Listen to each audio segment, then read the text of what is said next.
Hello and welcome to episode 68 of the Talk Nintendo podcast.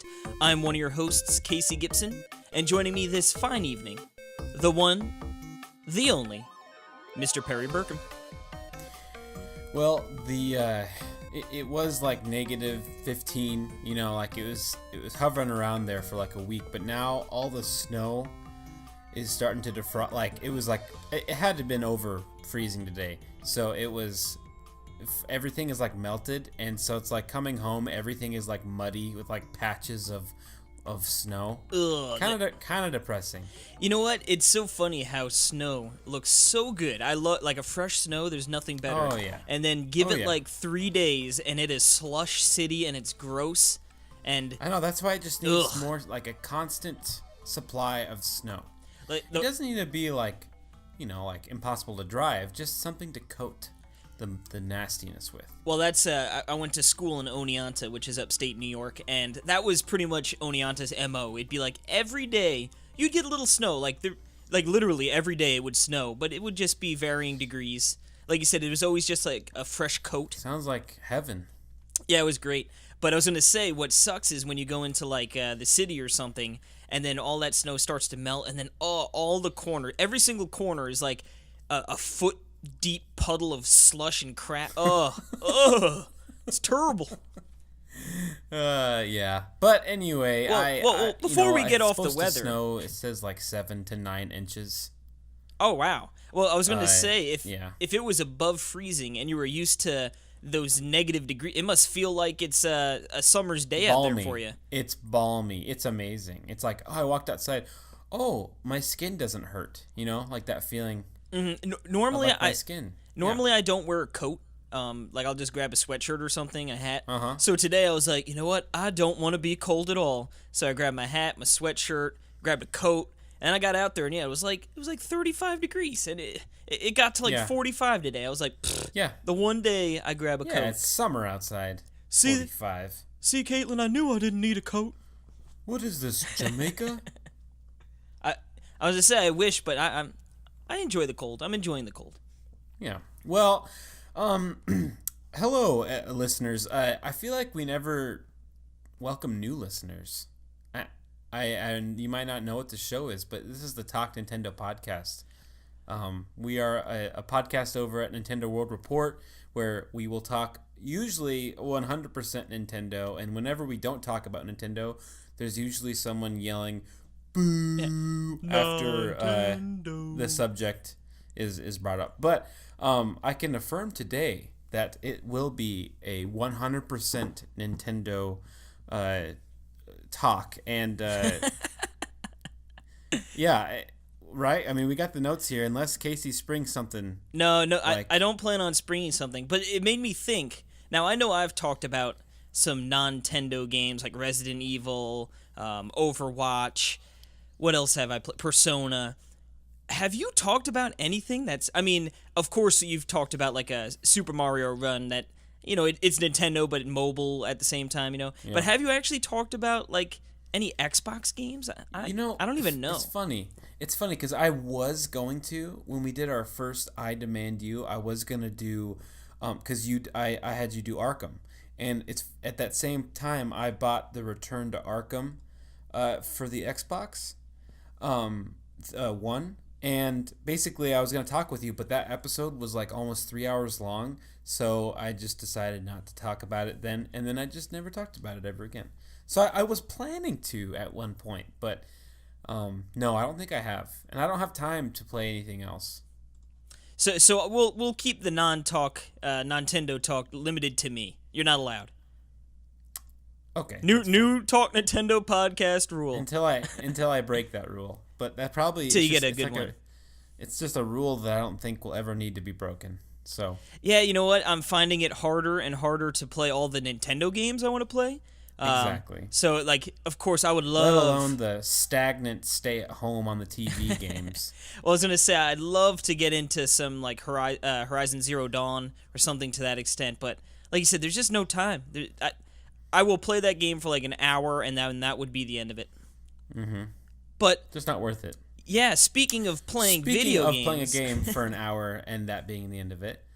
No, I'm just kidding. yeah, Mario, the crappy Christmas gift you bought me. Yes, I have been playing Mario and Rabbids Kingdom Battle.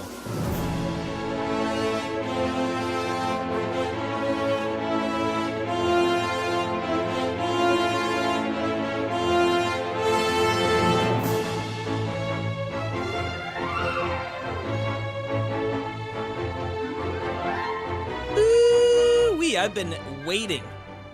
I've been waiting with bated breath to hear your opinions and thoughts on this game. Okay, me too. I've been playing it on and off. I mean, this past week, like basically for the whole week. And so I was this morning, Tuesday morning, I was going to text you and David, and I was going to say, guys, I do not think I like Mario and Rabbids. I was gonna troll? No, I wasn't gonna troll. I was gonna be like, I think I'm having a crisis here, and I really do not like this game. And I'm gonna tell you why. I'm gonna tell you why. So I feel like this game, and remember, I'm coming straight off of SteamWorld Heist, which is a very excellent. Well, I was gonna say we should just clear up which is the best SteamWorld game, correct? Yes. Okay. Yes, all right. Good. Coming from a guy who still hasn't played their newest one. Doesn't matter. It does matter. Simpsons did it. But yeah.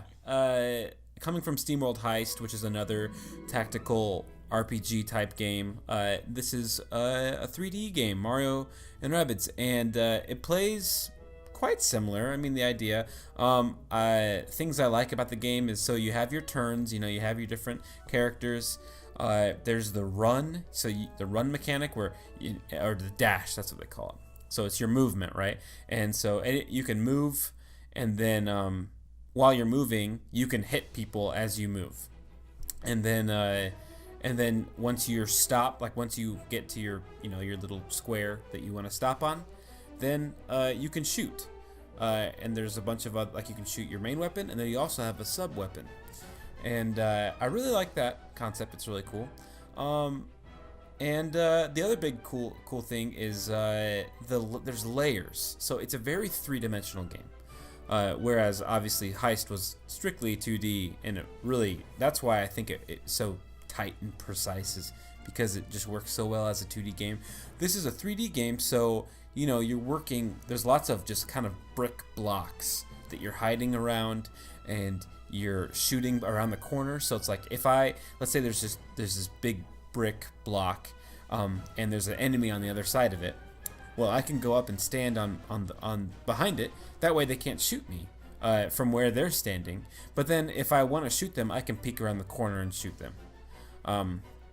So it kind of has like a little flexibility, and like sometimes it sets it up easy for you, and sometimes it sets it up easy for them.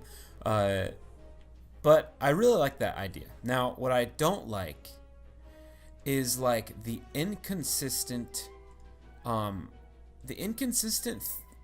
things that you can shoot through. Like the walls and stuff. Yeah. Like sometimes like you can't shoot this because you're lying, like your sight is cut off. You can't see them, or it's your path, your trajectory path is cut off by a wall. But then other times they can shoot through like a pipe, for instance, like straight through it, like just like glitching through a wall. They can just shoot through it and attack you when you think that you're good on cover, which is it's annoying. Doesn't it usually tell you though, like where you go to line up to a spot, you can sort of see what all of the enemy's percent to hit you is? Not to hit me. I think it's for you to hit them because they can move. Well, yeah, that's true. And change it. Yeah, that's true. Know what I mean? That they are moving. So, but yeah, you can go up and see them, but it's like you don't exactly know. I mean, there could be a way, but I really don't think you don't exactly know if they can hit you, which is that's another thing that I don't like, is like with Fire Emblem, and then with Heist even, but like Fire Emblem, it's like obvious. They like literally press a button, you can see all these spaces where your enemy can attack. Wait, and you can't. And I'm trying to think because I haven't actually played this in quite some time. But can't you do something similar to see where their range is, so you could at yes, least, like, obviously you don't know if you'll actually get hit necessarily, but you at least can sort of play a little bit of like, okay, well, they can move over here, so like they wouldn't have a very good shot at me over here. right, right. But yeah, Yeah, there is something, and it's very obtuse the way you use it. Like you have to get out of what you're doing, and like you have to hit the button and it goes into a different mode, and then you have to, cycle around, and and that's the third thing that I just don't like about this game, is that, it's so the controls are very wacky and annoying. I guess not wacky, more like like just not well thought out. Like for instance, when you are in a cutscene, or when you are doing a like if you're waiting for them to shoot, and you're watching their animations, you can hit Y to fast forward, but then like on the other menus you hit Y and that like unlocks easy mode, and it's like in the same, it's kind of like for instance, whenever it goes to the enemy's turn, you're always just I kind of spam Y real quick because I want to just get it over with. Right, but when you start into the kingdom, like when you start into the battle, and it's showing you everything, you can't skip through it. Like it shows you the whole board, really slow camera pan over the board. You can't skip through it, but you can hit Y to do easy mode. So it's just like, it's one of those things where you think you could skip through it with the same button, but you can't. It's just kind of like awkward. And then the other thing, the controls being awkward, is just the natural traversal of outside of battles. Now, there's a tons of stuff that I really like about it, and that I really don't like about it. The idea that you're traveling just through a kingdom, like kind of like a bird's eye view almost. You're going through, and then you stumble upon a battle arena, and then you fight. And then after the fight, you can actually go back through that battle arena. Like, it's not anything different. It's literally the same place. Could pick up all those coins you missed, though. You can get coins. Yeah. I just mean, like, how in an RPG, usually you stop and then you enter this battle zone, and then you're done, and then it's, you can't go back into that battle zone because it's its own little thing. Or like, yeah, it's like an instance, yeah. Yeah, but this is like, it's the world. You're just fighting in the world. Everything is very fluidly put together, and I like that a lot. The game looks great. It's not the best looking Mario game in the world, but it's the best looking Rabbids game. That's for sure. But also it's pretty choppy, which was a letdown for me. There's lots of frame rate drops that just make it not look that good, which is just, it's a shame because it could be a lot of fun. So anyway, all these came together, and then to what almost made me like officially say I don't like the game was the difficulty and the amount of randomness in the general gameplay. It got, like, at the beginning, it's extremely hard, and it's not like what you'd think in Fire Emblem, where, like, your characters are going to get killed, like, or they're going to get hit a lot, and it's really hard to shoot another character without them on the next turn being able to shoot you back. It's just kind of a weird dynamic. So, and it's sort of challenging because they generally sort of string a few different smaller battles to one. So if one of your enemies gets really hurt, or one of your partners gets really hurt, all of a sudden now, going into the next battle, you're at a handicap because they don't, their life isn't going to be kicked back up. That's and that's the other, like, weird. It's like when you finish a battle, all of your character's health stays where it's at, unless it randomly doesn't. Well, yeah, I've noticed I it's think it. they usually string at least two battles together. Right. So I That's right. think if I remember correctly, I think I remember it going up to three sometimes. But yeah, it's Yeah. strange that Yes. like yeah, after that first battle, if you do really bad, you're behind the eight ball for that next one, and Yeah. God forbid there's a third one, then you're really in trouble, you know. Yeah. So yeah, I don't really know why they did that per se. I mean, I don't hate it. Like, it's just a It's design not. choice they made, but it's sort of just strange Yeah. that it's like that Well, each battle isn't a standalone necessarily. right. Now, and I was going back, and there's like hidden places you can find, right? Hidden challenges, extra battles. Once I completed the first world, I went back, because I like to complete stuff, And I went back, and it's just so freaking hard, like so hard, and it's just one of those things where I realized, okay, I'm just gonna push on through the story, and even though I want to complete everything, I'm just gonna push on through the story, see what happens. And then I realized, after doing that, that just unlocks more characters, that unlocks more weapons, and then you realize that just at the beginning, you're kind of underpowered, and then I'm starting to finally get where I feel like, okay, this is a comfortable, difficulty where it's not like insane and my characters aren't dying every time and stuff like that. So, and actually today, like, I have completely almost like a whole 180 where okay, I get this game now. It's now my strat- favorite game on the Switch. Yeah, no, but it is great. It's a fun game. It's a lot of weird design decisions, and I think that the to me the biggest con of this game is the lackluster controls for traversing the overworld. I can't believe how disgusting and awkward they are, and just how boring it makes everything. I mean, there's no jumping. Like, it's this Mario game, and you don't even jump when you're going. It's one of those things where, like, if there's like a tiny little cliff that's the size of your knee, you can't walk down off that cliff. You have to have a ramp to walk up. And it's just like, it just feels like a Nintendo 64 game or something. It just does not feel right. Well, especially in this day and age. I think it was you I was talking with about this. You'd mentioned that sort of the controls when doing the exploration parts of the game were pretty bad.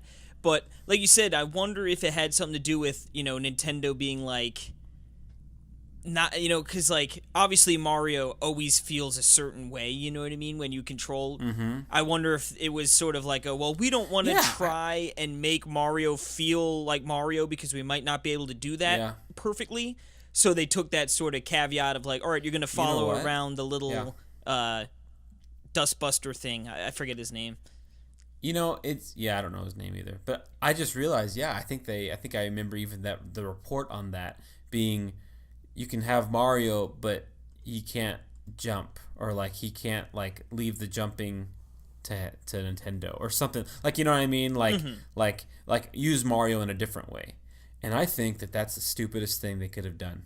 Honestly, I think it's, I mean, there's these slight puzzles that are, it's just there's these little puzzles, but they're not really puzzles. Like they're just walk over here, hit the button. This bridge will come out. Honestly, go over the bridge, hit the button. Yeah, as I say, it's just sort of like, oh, so we don't want you to literally just do endless amounts of battles. We need to throw something in the middle, And like you said, they're very. I like that. Yeah, I like that. But it's like, yeah, they didn't really go crazy.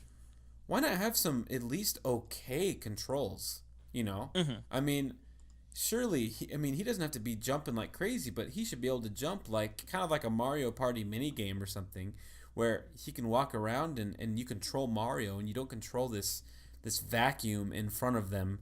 It's weird, and I just think it's like, it's silly. I don't know. I just feel like this day and age, I don't know why they couldn't just make it better. The controls better. I mean, like, and they have like challenges where like the blue coin challenges where you get in a cannon and you shoot to this just like in Mario games and then you have to collect all the blue coins in a time frame, and those are challenging, but they're almost like played off the fact that it's hard to control in general. So I mean, which is okay, and those are okay. It's just I don't know. I'm a firm believer in nice controls, and usually in Nintendo games, those are nice controls. And see, this is why I'm so dumbfounded, is because all of the press, I mean, all of the stuff that I heard from, I'm just thinking more specifically from Nintendo Voice Chat, and they were really pimping this game when it came out. Was like, this feels like a Nintendo game, and Ubisoft should be able to make their own RPG with Mario, and I'm playing this, and it's just like, this is not a Nintendo game at all. And I had that going in, thinking it.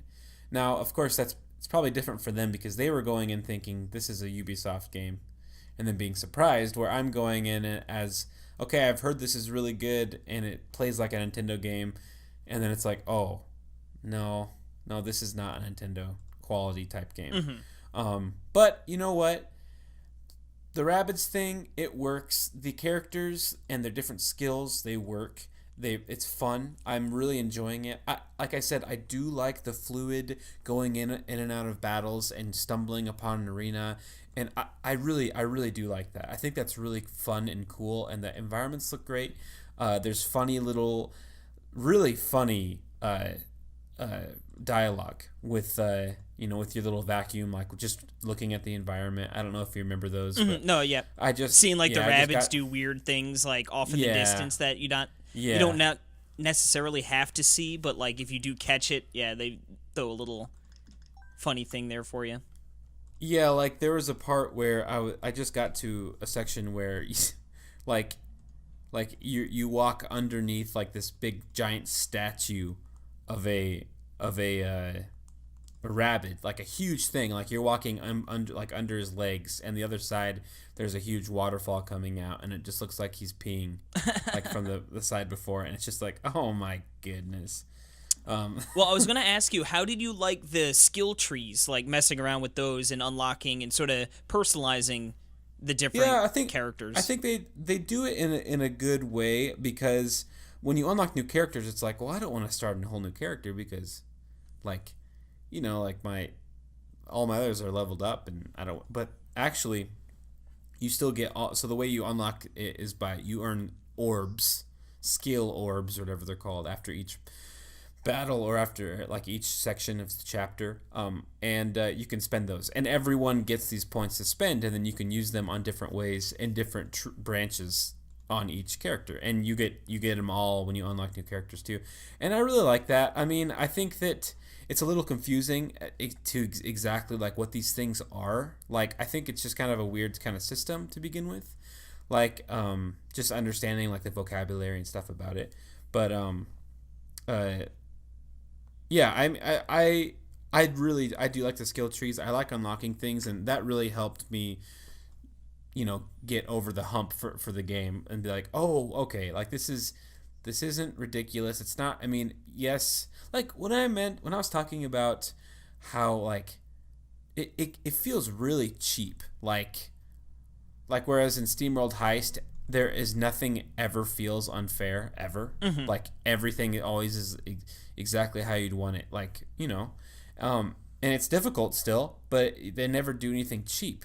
But with this, it's like, just for instance, there's like these huge rabid things, and when you shoot them, they come charging. They will come charge towards you, and like like they'll charge like 4 or 5 spaces, and if they get to you on your turn, if they get to you, then they will hit you on your attack turn, and then when it goes to their attack turn, they'll hit you again, and it's just like it's a crazy amount of damage.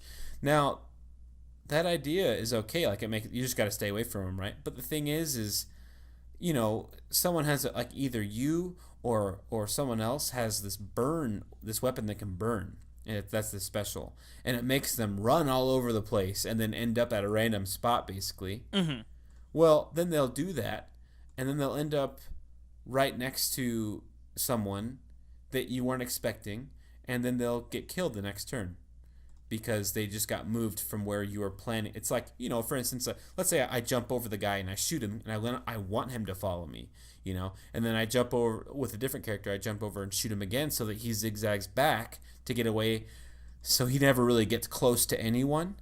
Well, but then one of them shoots me, and the flame bounces and it hits him, and then he runs towards me, and now he's within my vicinity, and then he's going to kill me. And it's just like, well, that's not fair, because that was just the computer just got lucky, and it happens like a lot. So yeah, with those guys, I always made sure to be like, I'd use that ability where when they move, I hit them again. You know what I mean? So I'd like have two of my characters charge like that, and then I'd have one person hit it going in the opposite direction, so he'd start running. Then all of a sudden he'd start moving, and then like Mario would shoot him, and then he'd start coming at Mario, and then Pete, you know what I mean, and sort of just try and take him out in one attempt. But those guys are mean. Yeah, like you can do Overwatch, so like when they're attacking and they move, Mario or Luigi can shoot at them, like not on their attack turn. So it is really cool. I feel like I'm really enjoying the game now. I was really scared for a second, and I was going like, wait a second, like, this isn't a good game. And I was like, who like, everyone was duped by like something. But I'm just wondering, did you ever have any issues like that, like I was saying, or was it always just kind of smooth sailing for you at the beginning? I'm trying to think back, because now at this point it's been quite some time, but I don't remember any like moments of really feeling frustrated, you know what I mean? I know I've definitely died in missions and had to restart, or lost a character and was like, well, let me restart this, but now actually I wonder, I got mine on launch day and it came with like a code for some DLC. And it was just... mine came with that too. Okay, did you use that?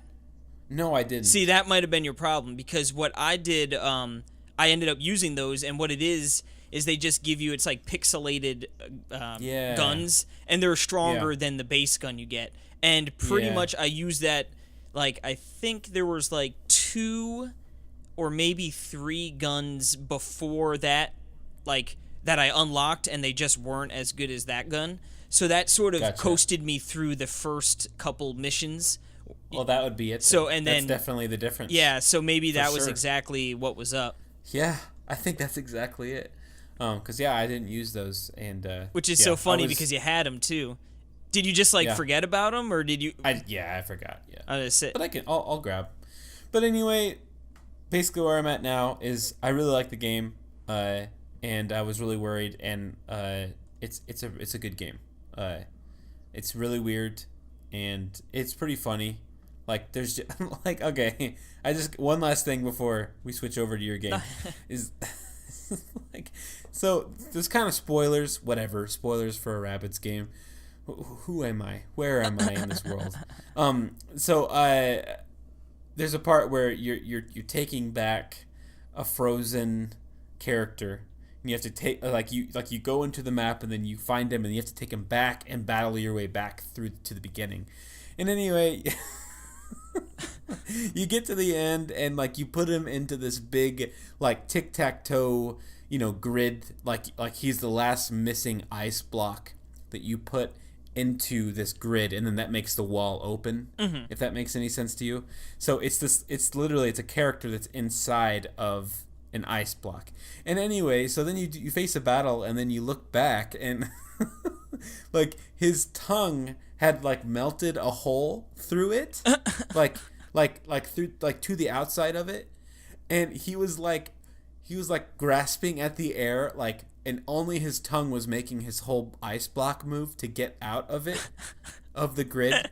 Like you know what I'm saying, like and that, like, so using his tongue. And only his tongue, and the rest of his body is frozen. He got out, like, it's kind of like if like something was trying to push out of a shelf or something, and he fell to the ground and broke. And it was just the funniest animation. And so it's really funny, actually. So I had a really good laugh out chuckle loud burst. I had a good chuckle, yeah. So, and that's happened a few times actually with a lot of stuff. So wacky humor. I'm not a Rabbids fan, and this isn't converting me to a Rabbids fan. And it really makes me think, I wish that they would have just done something else and only had Mario. But whatever, Rabbids aren't too bad. So Rabbids aren't too bad. There you go. You're just a Rabbid hater. Yep. Now, I just went to the jewelers and no, hold on. Let me redo that. I stopped by the hardware store. No, I don't got. I'm trying to think of a good segue. You want to break some watches with hammers? There you go. Yeah. So what game have you been playing? I've been playing, as I mentioned a little bit last week, Hammerwatch.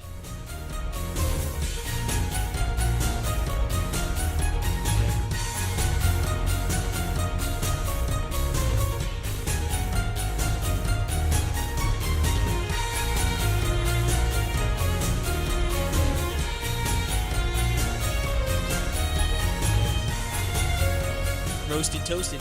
All right, so Hammerwatch. Now, I talked a little bit about this game last week, and it was very, very early impressions.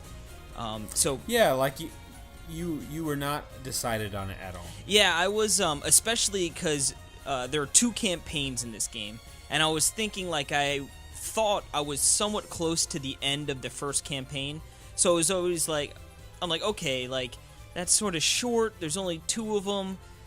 But then I was severely wrong because that first campaign, I was nowhere even close to. I was maybe like a third of the way through it. yeah. Like when you talk to me, you're like, yeah, I'm just gonna play this. I'll be done in a couple hours and just hammer out the review.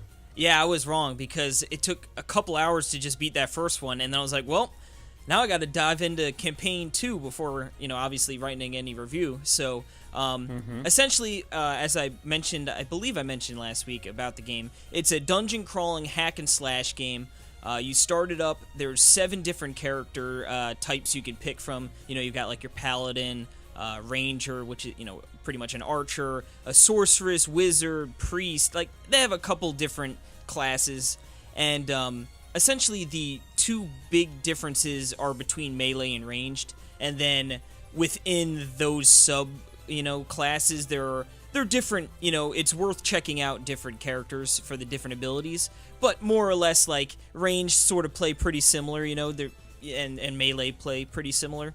But those are 2 very different because the melee is extremely, extremely difficult.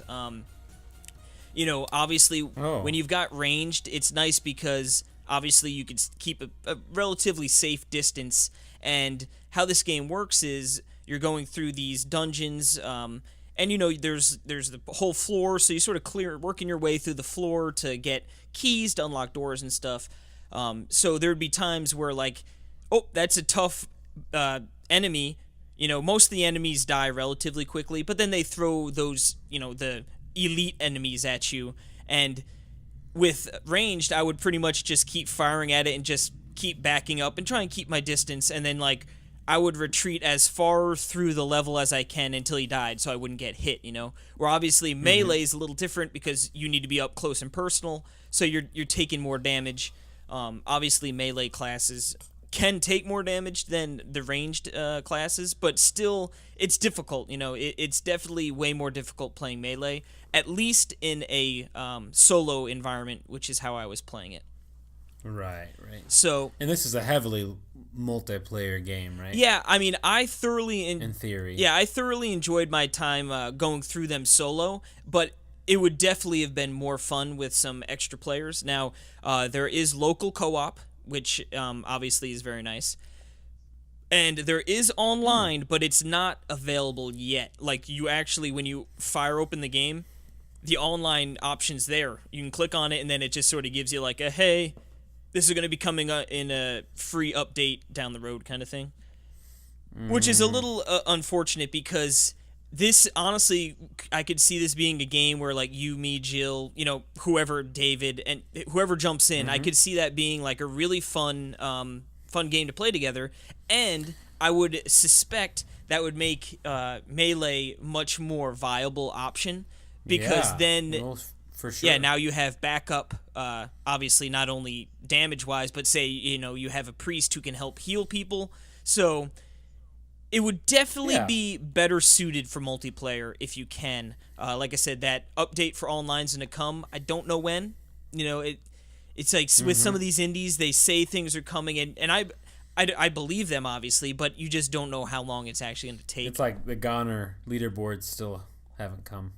Yeah, I mean, I think So. this is definitely more important than something like that. But no, I know what you mean. It's like you want to believe, and I know those teams are small, so it's difficult to get done in a timely fashion. But I think online will definitely go a long way with this game. But back to the actual level design is really nice. So these are both campaigns. The first one is a castle. Pretty standard fare of what you would think a castle would look like. You're working your way down the levels. Then you can actually, like, on each floor, there's like a big switch you need to find and activate. And then by activating 3 of them, you sort of open a door to a boss. And it's sort of like that all the way down. I forget exactly. I think there's like 11 or 12 floors or something on the first one. And then the second campaign is actually really cool. It's like a desert campaign. And now I was expecting, like, okay, like maybe it'll be pretty similar layout, but they changed it up quite a bit. There's a little more exploration, like where when you start out in the castle, you just start right in the castle and it's just like go for it. When you start in the desert one, you're outside and there's like a little town area and you're talking to people and you sort of got to find your way and sort of, it's not exactly, like I said, they don't, pop you on there, just go forward. It's like you sort of need to find out what's going on and how you got to find these rune keys to even get your way into the the temple. So it's a little more exploration based, and I like that. And like I said, I was expecting it to be sort of a similar layout to the first one. So I was actually pleasantly surprised when it pretty much shook up the entire formula. Yeah. Now, the thing is, these are handcrafted, designed levels, so there's no procedurally generated or randomly generated level aspects to this game. So I think that's sort of a good and bad thing. It's good in the sense that I think the design of both campaigns are really fantastic. I enjoyed going through them. Obviously, handcrafted, everything was put in a certain spot for a specific reason, and you know what I mean? But the problem with that is the replayability is not going to be there, especially in a game like this, where there's 7 characters, right?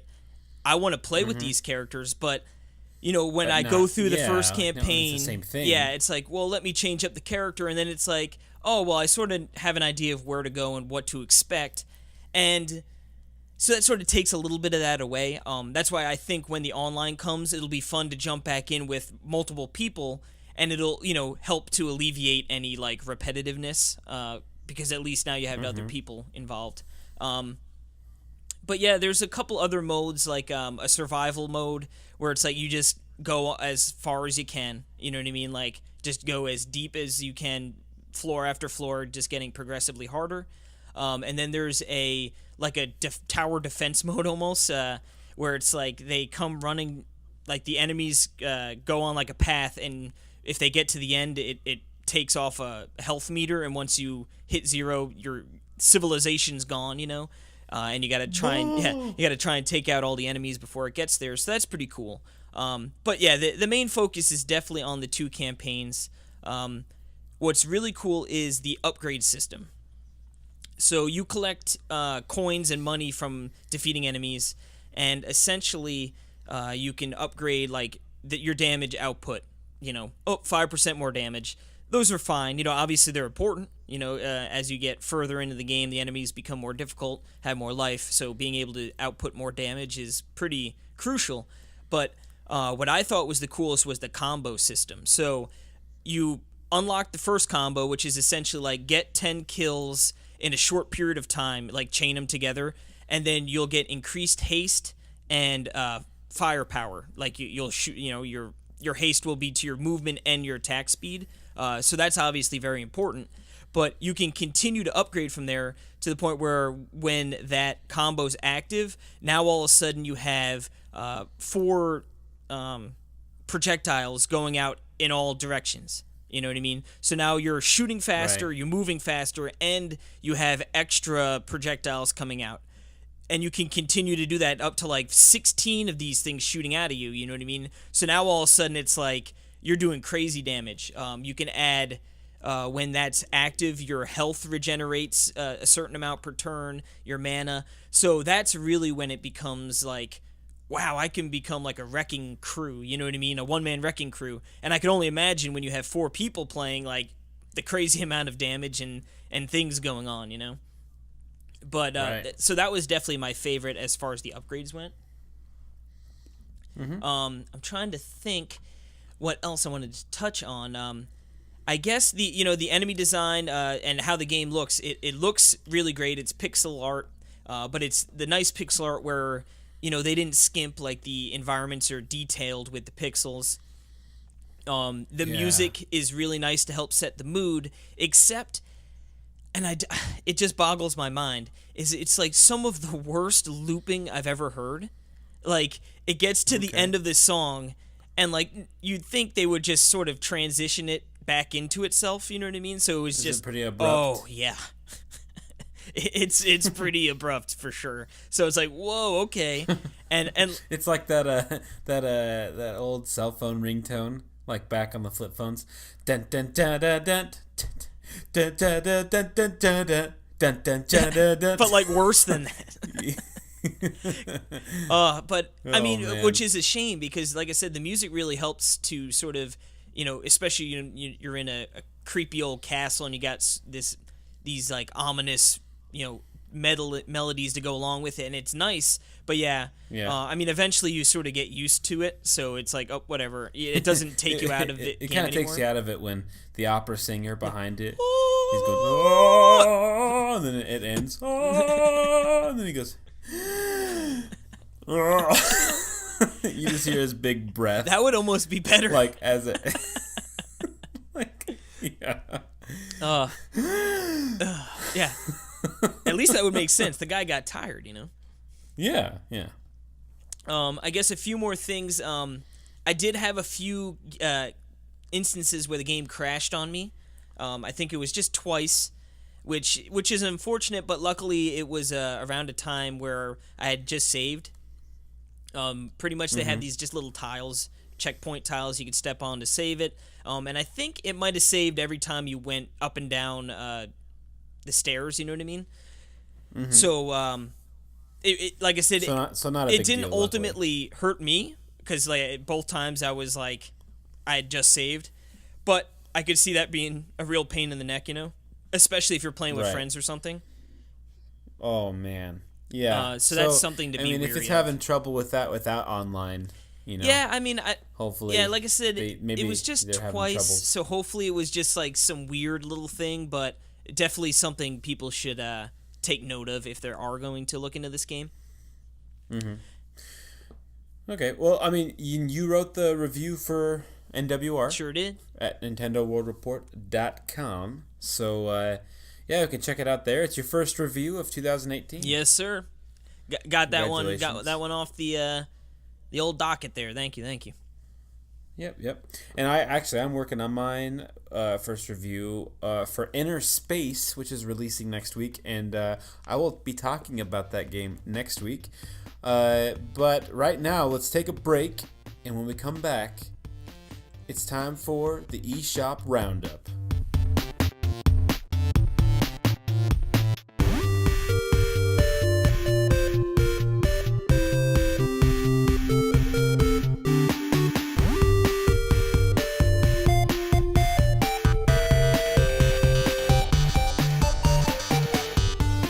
Alrighty, we are back, and I mean, this might be the shortest eShop ever. I don't know, but why don't we get right on into last the week. old? Last week was 2. Shh, you're ruining the surprise. Sorry. The eShop Roundup. Yeehaw. Okay, starting off, we have Grand Prix Rockin' Racing. Ooh-wee. For $7.99, and I saw Justination, the Nindy Spotlight. I watched a little of footage of this, and It might be the most boring race game I've ever seen in my whole life. Looking. So, I was gonna say, looking at the screenshots, it almost reminds me of like RC Racing from Mario Odyssey. yeah. And Yeah. it's got 4-player split screen, which looks pretty cool, especially since most games nowadays don't really do the split screen thing as much. Mm-hmm. But now let me ask you. You said this might be the most boring looking game, but did you know it's got bullet point lots of rock and roll music? I stand corrected. It can't be boring if you got rock and roll music, you know. True. Did we say that one was realistic $7.99? driving physics. Yep, the old hamster price, $7.99. Yeah, I don't know. I was gonna say visually it doesn't look too bad, but these are just stills, so you know. All right. Yeah. Well, what might not look as boring is Pick a Pix Deluxe That's right. for $7.99 as well. Now this is a little puzzle game, ain't she? Yeah. It almost looks like Picross. Yeah, it's a colorful Picross game, where it looks like that you're actually using colors while you're doing the puzzle instead of like at the end it unlocking all the colors.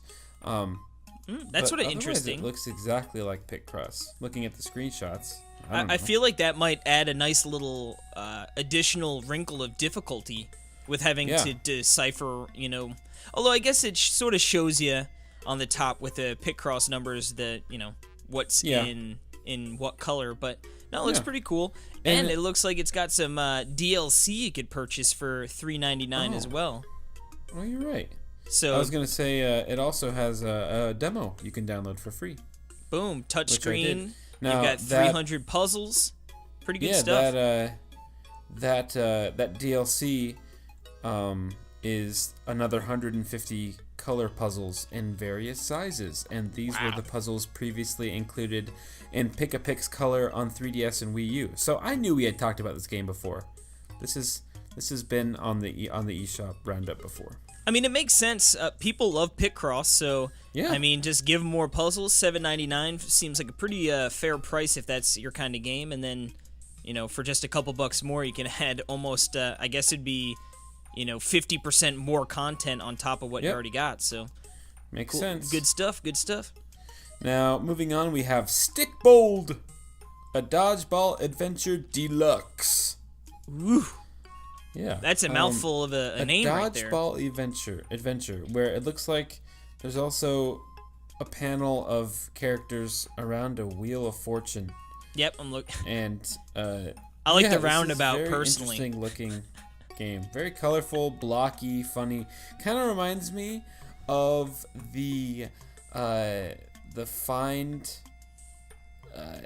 There's a game from Game & Wario where you have to figure out who the person is on the screen, and it reminds me of that. But yeah, looks like a wacky little game. And I think my favorite screenshot is the roundabout with a car going around in a circle, and these people playing dodgeball in the middle of the street. Yeah, I really like the colors. yeah, Very it's a nice looking colors. game. It looks sort of cool. It looks fun. What's that one fun. clocking at? $15.99. Sort of a strange price. Yep, but it has 1 to 6 players. And don't worry, Local multi. it's 18 it colorful supports the characters. Russian language. Oh, look, Wheel of Rumpus. This crazy new game show inspired tournament will take the players on a playful tour through all the game's contents. Wheel of Rumpus. Oh man, that's great. awesome. Yep. But that's sort of cool. Stick Bold. Interesting. Yeah, I'm actually curious. If anyone has played this game, please hit us up on Twitter or something. I would love to hear a little bit about this game. Yep. Now, next game here, it would not be weak. And you know what? I saw there were so few games when I booted up the old Switch, and I was like, oh no, what if it's not a week this week? But don't worry. Dude, you don't ever have to worry about that. Well, Never. Never They say will, never. I swear, dude. Hamster will be pumping out those Neo Geo games long after the world's over.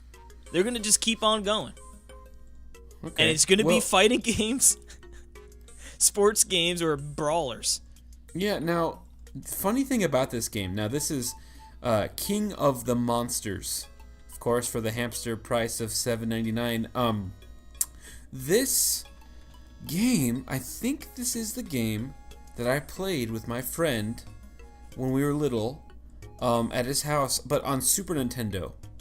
It looks so similar, where you're like walking through, like you're these big beasts and you're walking through town and you're blowing stuff up and you're killing stuff, and I just remember it being a blast. So much fun to play. It did come out for Super Nintendo, so... It did? Yep. I think this is the game, so I think I'm going to get this game because I remember it being so much fun. I was going to say, I love the pixel art, you know, and like just the detail of the monsters' faces, like the one dinosaur is getting punched in the face, you know, by a big like ape of some sort, or mutant monkey, and you can just see he's not liking it one bit. But then you've got another one where that same dinosaur has like a golem man suspended over his head, getting ready to chuck him, and he is so happy. Do you see that picture? There's a... Okay, hold on. So you've got like a blue dinosaur. You see how he's got that dinosaur is extremely happy. I've never seen a dino so happy, man. And then you got like the slime man just getting rocked over on the other side of the screen. Too bad we can't play this online. That would be awesome. I know, man. We'll play it when next time we see each other.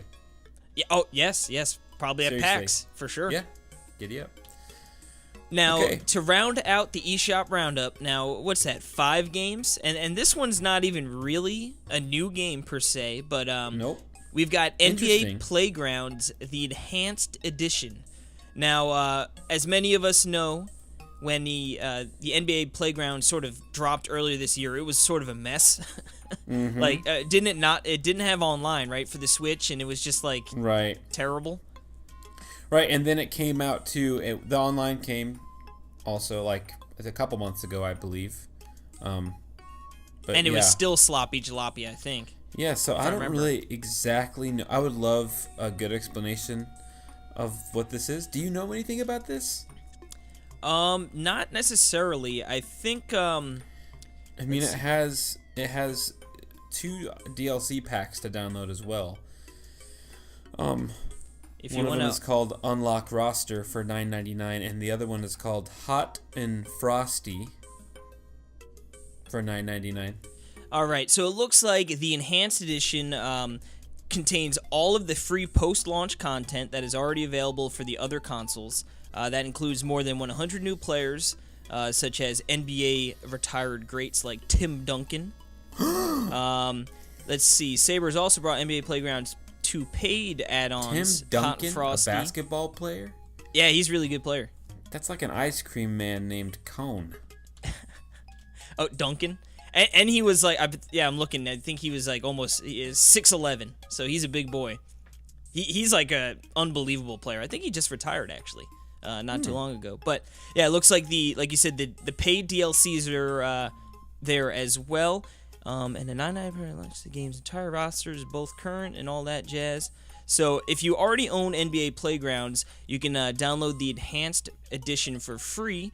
New customers can buy the game on sale for $9.99, which is a 50% discount until January 18th, at which point it'll go back up to $19.99. So, yeah, interesting. I think it's kind of cool. I mean, I think definitely $9.99 is not a bad price for an online arcadey basketball game that's been, improved over. So I think I remember. I know Neil Ronahan wrote the review for the website and did not like it at the time. I think I saw a tweet or two about the enhanced version saying like it fixed some things, but overall still like a meh at best. But like you said, I guess if you're in the market for like an arcade basketball game, now is going to be the best time when it's half off, $10 if it ends up being crummy. You don't feel too bad about it, Yep. So yeah, that's might be worth checking out. It makes sense, in a world we live in where there's barely any games out for the Switch, let alone good games. So yeah. Well, I tell you what, this I don't want to say lull because it's still getting 5 games this week, but I know, but it's nice. I know it's nice to be able to breathe. Not be really drowning in all these games. It is. Like, I can't believe I got to finish Heist, and I'm gonna finish Mario and Rabbids. Like, that's great. You know what I mean? I know. I'm just about done with Tiny Metal. I wrapped up Hammerwatch, and now I could just concentrate on finishing Xenoblade 2 within the next. There you go, buddy.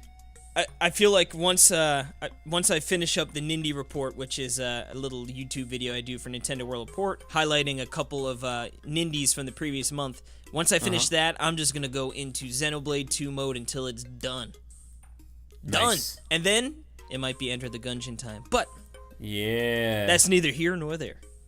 That's right. Now I can't believe it, but it is not even an hour into the show, and we are going to go into the News Talk with Casey Gibson. Yes, that's right. We're here with your news block, news talk, whatever you want to call it. We're here with some news. Now, it's called I'm gonna be News Talk with Casey Gibson. But I like the block talk, baby. You got to keep the people on their toes, you know? They hear the jingle, news talk, but then all of a sudden it's news block. They don't know what to do. I don't think they like that. I don't know. Well, do you like it? Whatever. No. Well, perfect. Then I'm going to continue on doing it. I'm not going to sugarcoat it. You know what I do like, and I think is better than all the previous, is the new Star Wars movie. The Last Jedi? Oh, that's the best one. If I had to rank it, it's number 1 overall. And it ain't even close. Like hands down. But that's not news talk. That's Star Wars talk. No. Yes. This is news talk, and like I said, I'm not gonna sugarcoat it. This is not a Hardy Week news. At least for this time being. And that's right. I'll get into exactly what that means in a second. But let's get into the news here. Now, as we all know, Bayonetta 3 was announced during the Game Awards. Also crazy. Announced during the Game Awards, Bayonetta 1 and 2 were getting ported over to the Switch. Now, we've got some news about Bayonetta 2, and that is going to have most of the features from the Wii U, including the touchscreen controls. So that's going to be really cool. Weird. And it's also going to have local multiplayer, but it's not going to have it on one Switch. There's no split screen, so it'll be local multiplayer via connecting 2 Switches together. That's weird. So you need 2 copies? That I did not see if you needed 2 copies. I'm not sure. I don't know. I think that would be really stupid if you did. I hope they release an app. No, or that, or just like even just somehow over wireless, it just picks up like, oh yeah, maybe download a tiny little something and then you could play it that way. You know what I just realized, and this is kind of beside, not really. What if, I feel like with the Switch, it's the home console, but right, you can play it portably, right? Now we've had ideas with like the Namco Museum. We've had that where they have the downloadable app where you can play it as a controller, for free.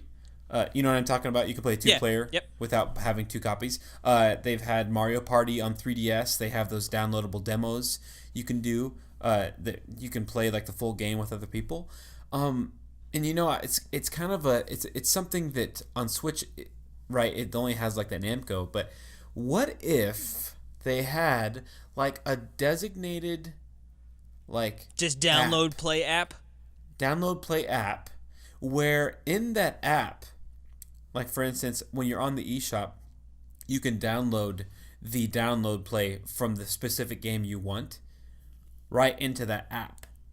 You know what I mean? So it's like, for instance, this comes out, you could download the multiplayer, part of it on your Switch, and it would go directly into that app, and then that way it kind of I just mean the whole system less is clutter, unified. yeah. I just mean like a system, yeah, because otherwise you just have this app on your screen that's only for the Bayonetta 2 download play app. Yeah, like you don't want that. So I'm thinking like, yeah, that'd be kind of cool, and honestly, like, I think it's a really cool concept. And then you just like almost open the app, and then it just gives you a list of all of the games that have that. You know what I mean? Yeah. And you could just sort of download it from there maybe. Exactly. Or like you said, maybe it kicks you to the eShop to do a quick download that way. But no, that would be it'd be you cool. could have it in there, yeah. But anyway, that's really cool that they're having that. I mean, no matter what, like it's cool that the feature's there for Bayonetta with the local multiplayer. Or that's Bayonetta. That's Bayonetta. That's 2. Bayonetta 2. Yeah. Yeah. I don't Obviously think that. Bayonetta 1. I don't know. I also heard that the Amiibo will be able to unlock the Nintendo costumes from the get-go, which is cool. Boom! I like the sounds of that. Yep. Although I don't think I ever ended up using any of the Nintendo ones just because they look cool, but they look too goofy almost, like Bayonetta being all like sexy and not, and then all of a sudden she's got like a Mario. Well, I guess I know there was a Peach outfit. Was there a Mario? I think Samus as well. It might have just been the female characters. Oh, was there Link? Oh yeah, Link. Yep, that's right. Yeah, you're right. When I'm playing Bayonetta, I like to be all serious. I like to see her in skin-tight clothes, dang it. I don't like any wackiness in Bayonetta. No. That's why I never use the Amiibo.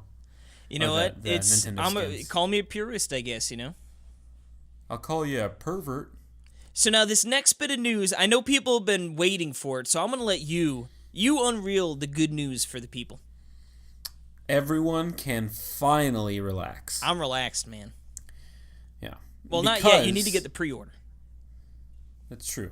They haven't gone up yet, but the official Talk Nintendo podcast Joy-Cons are coming stateside this month. Yes. They've been out in Japan for a while, and I've noticed the Japanese people love the Talk Nintendo cons. That's right.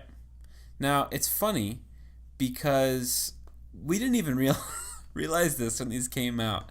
I can't believe we didn't. Like, I can't... I think Jill pointed it out. Yep. I remember because, And I guess we should just, for those who have no idea what we're talking about, and that's probably just about everybody. The Splatoon 2 Joy-Cons that came with, I think, in the bundle to Japan, right? Were they bundled in America? Was there a Splatoon 2 bundle? And they're just, I forget. No. They came to America only in the bundle. Okay, so now they're coming officially separate. Is the Splatoon 2 Joy-Cons are, that sort of like pinkish red color and that green, and those just happen. The same colors. Yep, as our logo. And on the same sides. And everything. Although I tell you what, I'm pretty sure the solo, like just the cons, are reversed colors from the bundle. Well, I'm looking at them, and it's the left are green and the right's pink, and that's what our logo is. Well, then there you have it. Maybe this. Well, that's the Japanese import, so maybe you're right. I don't know. I guess we'll see. But anyway. Anyway. Yeah, because I'm. Whatever, it doesn't matter. But Whatever, it doesn't matter. The official Talk Nintendo podcast. We need to get some pairs of those, man. I wish they weren't $90. I know, and they're just kind of ugly. Like I feel like that green would look cool with the neon yellow. You know what I mean? On the other side. I really want those red ones, man. I want the Mario Reds. Red ones look cool. I wish they would sell them. Like I would probably have a set of blue Joy-Cons and a set of red ones. Like if they had sold them at the same time. Like I don't know. It's weird. They'll go on sale. Eventually, they'll start coming down, and they might only be $60, and then you don't necessarily feel they're already so bad. doing that. Yep, I'm already seeing neon Joy-Cons at stores now, like stocked pretty well. So it's so funny to think when Switch just came out, those were going for like $100+ on eBay because everyone wanted the colored. Oh, I know, insane. Yep, but before we stop talking about Splatoon 2. The next Splatfest has been announced, and it's going to be next weekend. And I'm so happy. This weekend, this weekend, I mean. Sorry. Yes, the 12th. And I'm saying that because I have those days off, so I can participate. But it's great. It's team action versus team comedy. That's a good one, because I feel like some of these that we've been getting have been sort of one-sided. Although I guess they sort of evened out a little bit. I know the beginning couple were really, really one-sided. Yeah. I feel like this one could go down the middle. I mean, yep. I personally would be team comedy. Yeah, but we're going for team action. Is it because you think comedy will have more people? Nope, it's because I asked Aaron, because I really didn't care, and he said, and I had asked you, and you said you don't really care, and Aaron said team action because he likes the idea of shooting yellow ink. What color is comedy? Blue, I think. Yeah. Yeah. You know, action movies are fine. They're good. Yeah, honestly, They just I'm need gonna to be have The completely Rock in honest. it.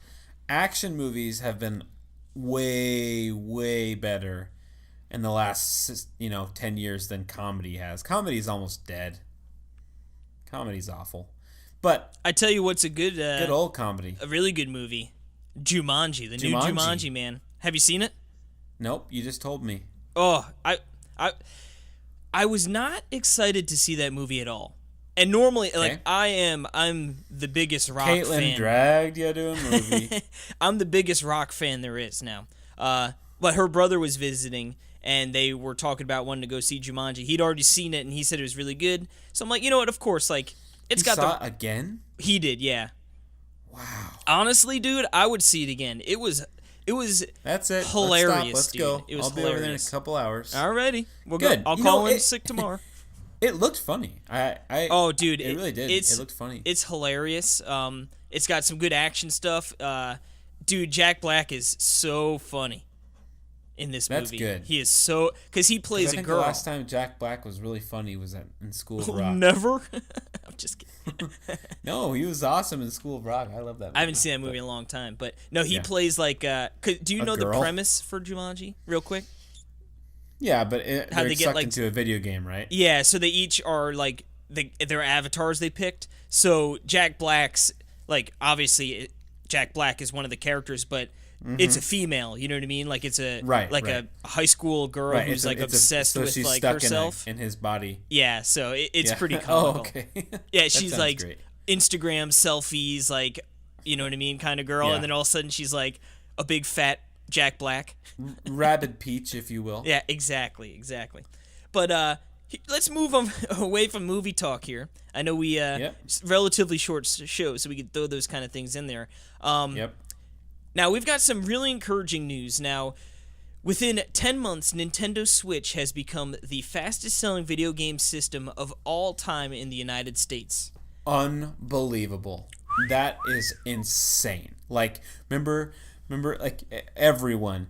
Yeah, I mean, it'll be better than the Wii U, hopefully, and then like, yeah, it will never. It's impossible to be like the Wii. Like that was a one-time thing. Like it will never be able to do that.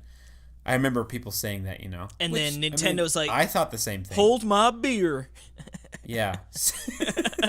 Seriously, and I haven't seen. I think it's officially time to unveil the it prints money GIF.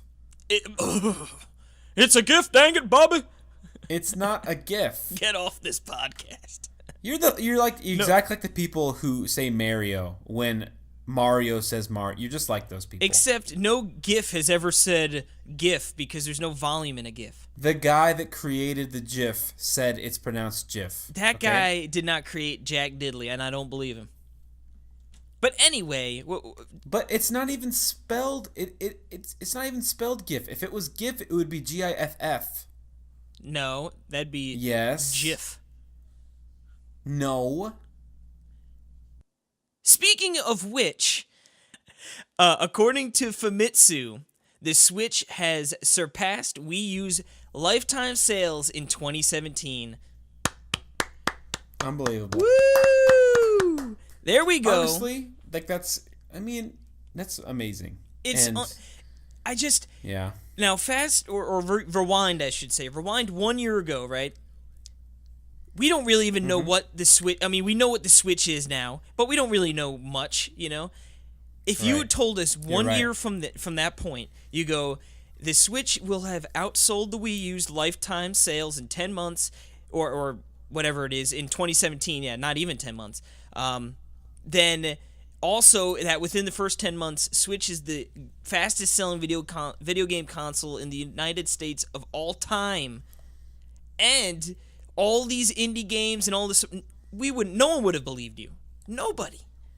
No. Yet here we are. I know. It's crazy, and I think that since it has surpassed the Wii U's lifetime sales, maybe this is the moment where we decide that it's okay to use Wii U games in the mystery histories. All right, I'll allow it. All Let right, it be beautiful. known. Let it be known that now The Wii U the is Wii U- officially retro. Yep. All right. It is officially mystery historied. Boom. So you can expect a mystery history next week. No, I'm just kidding. Yeah. I was gonna say I don't have time, but I might. That just makes them way harder. Yeah, adds a whole nother. That's Well, another wrinkle. I guess there's a decent amount of games for the Wii U, of course, but Yep. There's a lot of games. Aqua TV mystery history. Here we come. Aw, remember the good old days of Aqua TV? Remember when we didn't have any games to play, so you bought Aqua TV as a gag for our show? Yeah, Those the good old days. I think I spent like $10 on that game.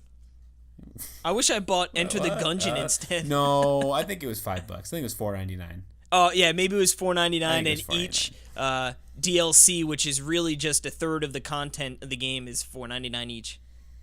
Yeah, I just realized I got Aqua TV real mode this last week. I told you I got a fish. You did? I got a beta fish. His name's Jimmy, right? Yeah, well, it's Jeffrey Jimothy. Jeffrey Jimmy? Yeah, Jeffy Jimmy? Yeah, he's great. Jill loves him. Jill talks to the fish. Yep, I'm still, no, Jimmy's dead. I don't know if I'd ever Jimmy talked about died, that huh? in the podcast. Yeah, he died a long while ago. The fair fish doesn't last long, unfortunately. Yeah. We tried. He had a good couple What kind weeks. of fish was he? Just your standard goldfish.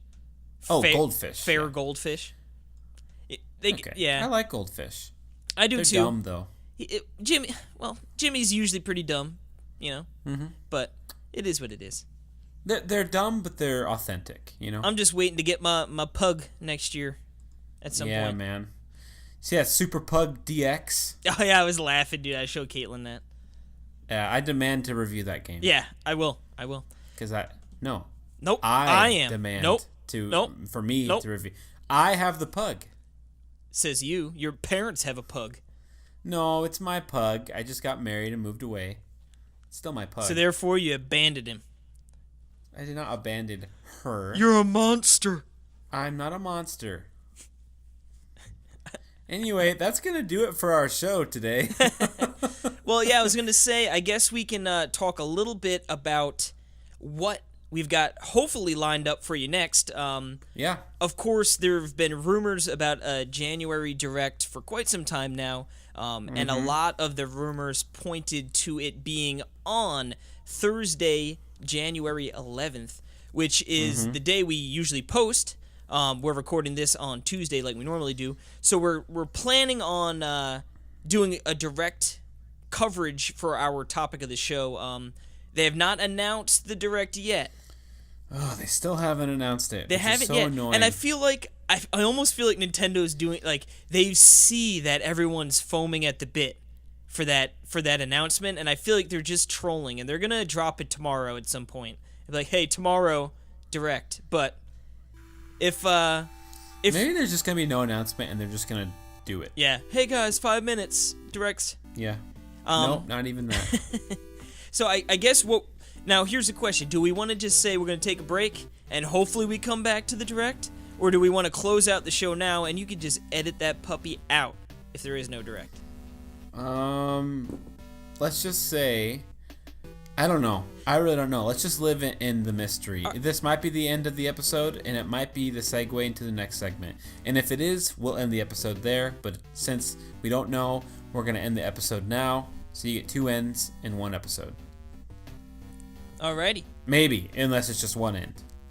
Well, it would just be Simple. 1 end anyway, wouldn't it? Well, no, because... Oh, you're going to let it'd be this end end ride and then out the next. regardless? Regardless if there's another end? No, well, I mean, it'll be a faux ending. Alright, I could live with that. Yeah.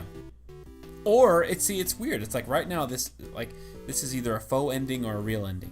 And you know what's funny is everyone listening to this already knows, so they've likely already just hit that like skip 15 seconds button a few times, and they're probably already listening to our direct coverage. Yeah. Like right now, like you would either be hearing our our theme music or some sort of a transitional music. So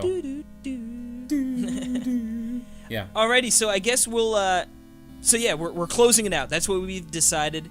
My name is Casey. This is Perry Talk Nintendo Podcast. You can check us out on Twitter at Talk Nintendo Pod. That is Talk Nintendo POD.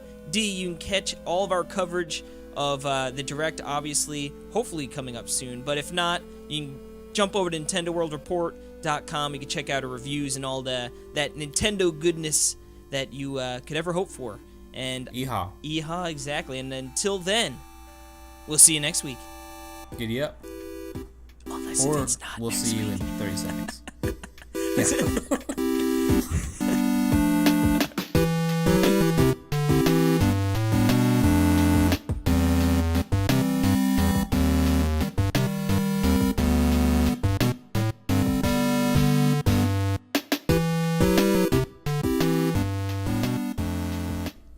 Well, it happened.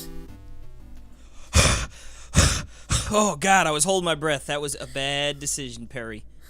What was it? You holding your breath unless it happened? I was holding my breath for the Direct, and Well- I almost died. Well, yeah. I mean, they held off till the last. I mean, did they even announce it? I don't even think they announced it. I was going to They just say, dropped it. I was going to say, I don't even think there was a last second. It just was. Yep. Yes, the Nintendo Direct happened to be a Direct Mini, but it was 15 minutes long, which is, that's a long mini. And I think there were 15 games talked about. There might have been 16. It was 15 or 16. So it was a brisk pace. I mean, I guess before we get into the meat and potatoes, if you will, I think it's worth noting just to talk a little bit about the trolling that Nintendo did and the fun they had with everyone in this Direct, man. It really makes me appreciate Nintendo so much. I just love their attitude because everyone, this was leaked. I mean, like a week ago or even more longer than that. They're like, the Direct's coming on the 11th. And then people were like, is it? And then other people were like, I haven't heard anything about it. And no one knows. But then everyone's like, no, it is coming. And then the day before, and it's like, Nintendo, are you going to announce it or what? I know, and just on their Twitter was so funny because, all right, so we're getting to the point where, of course, now everyone's sort of sitting there watching the Nintendo of America Twitter. Okay, enough's enough, Nintendo. Yeah, where Please is it? They're just waiting for any tweet, right? And then all of a sudden it's like, oh, Nintendo retweets celebrate the release of Style Savvy. It's like, yeah, that's from December 29th. That's not what we want to hear. And then all of a sudden it's a picture of Talkatoo from Odyssey. What is the secret you're seeking? I know it. Haha. I can't tell you. It's hiding somewhere. No peeking. Go find it. Squaw! And then that was really good. Thank you. And then of course, the best one is the Chibi Robo on fire. It's amazing. They that knew. thing got like thousands of retweets like within a minute.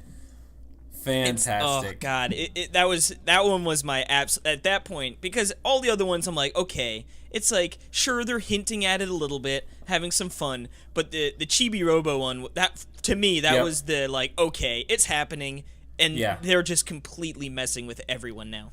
Yeah, it is fantastic. Bravo. Yes, Nintendo. yes. And they had it, like you said, they had it up literally. It was a shadow drop. They didn't give any official word of it coming out beforehand. It was just, hey, go to our YouTube channel. We got a mini direct up there for you guys to watch. Yeah, I woke up and I saw that. I woke up at like 8 something, and I saw that like Justin and Donald were already like posting news to the site. I'm like, oh my sweet goodness, there's a direct out, and I watched it. I was at work and I was like, ooh-wee, let's go, boys. Yeah, that's awesome. Now, let's get into it. So, it started off with a pretty surprising game. The World Ends With You, Final Remix. Yeah, this one was surprising because this game's about, I believe, 10 years old. 10 years old, yeah. So, which is crazy to think about because this is a game that I've heard an absolute ton about, really, really great things. It is a action role-playing game with, I guess, some urban fantasy setting, you know what I mean? Like, it's strange, very stylish, and like I said, I've heard music an absolute... based. Yeah, I've heard a ton about it, and it's one of those things, I actually, when Square Enix had, like, their... online store sale, I bought it, so I still have it on the shelf with Radiant Historia. Yep, in its beautiful wrapping still, and then now all of a sudden all these games are coming to the Switch. Well, I mean, I guess Radiant Historia is 3DS, but still, Right. Yeah, this one was surprising, but you know, it'll probably be the point where I finally get around to playing it. Yeah, I mean, I think GameStop I saw put it up for $60. Yeah, I believe. Now, I don't know if that's real though, because just because another game that's coming out that Nintendo said was going to be $40, they have it up for $60. So it doesn't really. Yeah, I'm not. So It'll be interesting. I will not pay $60 for it for sure, because you can get it on your iPhone for like $10 or something. Yeah, but then you have to play it on your iPhone. Oh, true. I mean, they should pay you to play it on your phone. But yeah, I think it's really cool. I mean, definitely. I hope it. I mean, obviously, it's a retail release, which is pretty sweet. So another retail Square release game. always means that you can always usually get a good deal at some point. You know, so. Yep. I think really cool. Really cool. And that's going to be releasing this year. They didn't really give much aside from this year, and that is going to include a new scenario. So it should be interesting to see how extensive that new scenario is, whether it's, you know, like a really beefy kind of thing, or if it's more of like just some side stuff. But it should be interesting. Yeah, well, there's lots of new scenarios coming to games. That's kind of like the scenarios. That's kind of like the theme of this whole direct mini. The direct scenario. That should have been. Yeah. There you go. Next up here, we've got some Pokken Tournament paid DLC on the way in 2 waves. Now, the first wave is going to have Aegislash, I believe is how the Aegislash? I don't know. Aegislash? Aegislash, Aegislash. I believe it is. Because I think I remember, I'm like, oh, it sounds like the Aegis from Xenoblade 2. Now, this is a brand new fighter, which has 2 different forms, offensive, defensive, so you can sort of switch between. Support Pokemon, Rayquaza and Mimikyu are going to be support Pokemon, and that first wave comes out January 31st, which, you know, is just a couple weeks from now.